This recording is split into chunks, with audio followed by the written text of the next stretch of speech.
नमस्कार दोस्तों, आप देख रहे हैं अलकुटी कथा में। आज की इस वीडियो में हम बात करेंगे एक बेहद गंभीर और संवेदनशील मुद्दे पर। सिख फॉर जस्टिस के नेता गुरु पवन सिंह पन्नू दिल्ली पुलिस की एफआईआर और गणतंत्र दिवस से पहले दी गई धमकियों के बारे में।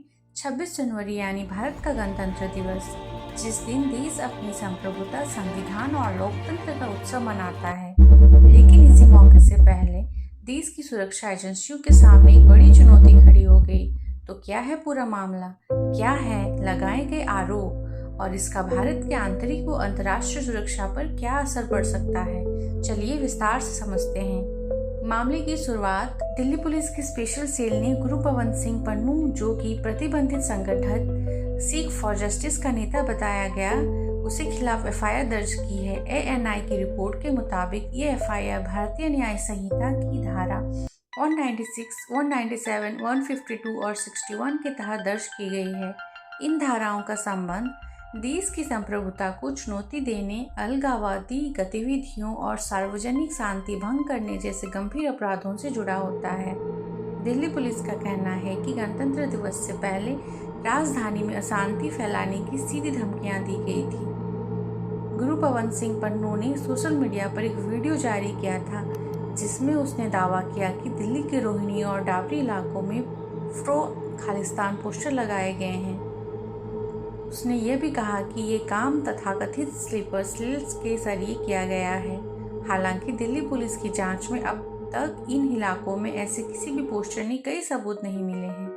पुलिस का मानना है कि यह वीडियो डर फैलाने, अफवाह बनाने और माहौल को अस्थिर करने की कोशिश हो सकती है।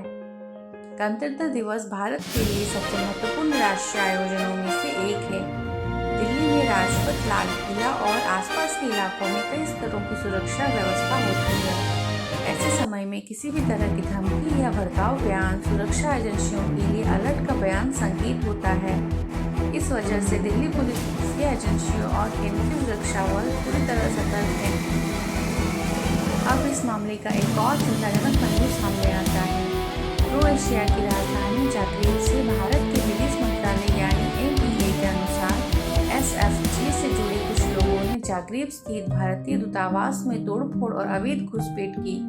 आरोप है कि इन लोगों ने भारतीय तिरंगे को हटाकर खालिस्तान झंडा लगाने की कोशिश की।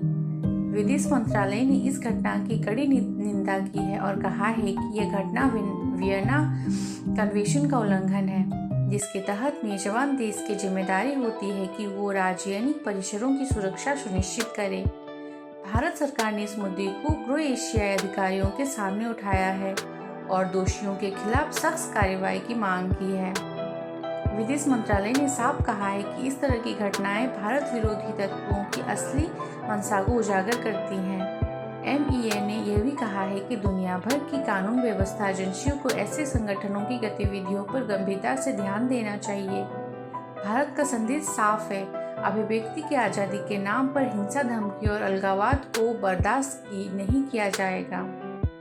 गुरु पवन सिंह पन्नू ने इस घटना को गणतंत्र दिवस से जोड़ते हुए दावा किया कि 40 साल में पहली बार ऐसा हुआ है। वहीं भारतीय एजेंसियों का कहना है कि उन्होंने कुछ इंटरसेप्टेड कम्युनिकेशन पकड़े हैं, जिनमें गणतंत्र दिवस के आसपास भारत में संभावित साजिशों की बात की जा रही थी। हालांकि सुरक्षा एजेंसियां इन जानकारियों की गहराई से जांच कर रही है। भारत में ऐसे संगठनों पर पहले से ही कानूनी कार्रवाई होती आ रही है। सरकार का रुख स्पष्ट है, देश की अखंडता, संप्रभुता और नागरिकों की सुरक्षा से कोई समझौता नहीं किया जाएगा। दिल्ली पुलिस के एफआईआर इसी दिशा में एक कानूनी कदम मानी जा रही है, ताकि किसी भी संभावित खतरे को समय रहते रोका जा सके। तो दोस्तों, ये मामला सिर्फ एक एफआईआर या वीडियो तक सीमित नहीं है। यह जुड़ा है भारत की राष्ट्रीय सुरक्षा, अंतर्राष्ट्रीय कूटनीति और कानून व्यवस्था से। गणतंत्र दिवस जैसे महत्वपूर्ण मौके पर सुरक्षा एजेंसियों पूरी तरह सतर्क हैं और हालात पर कड़ी नजर रखी जा रही है।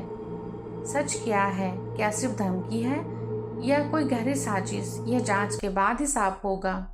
आप इस पूरे मामले पर क्या सोचते हैं? अपनी राय कमेंट सेक्शन में जरूर बताएं।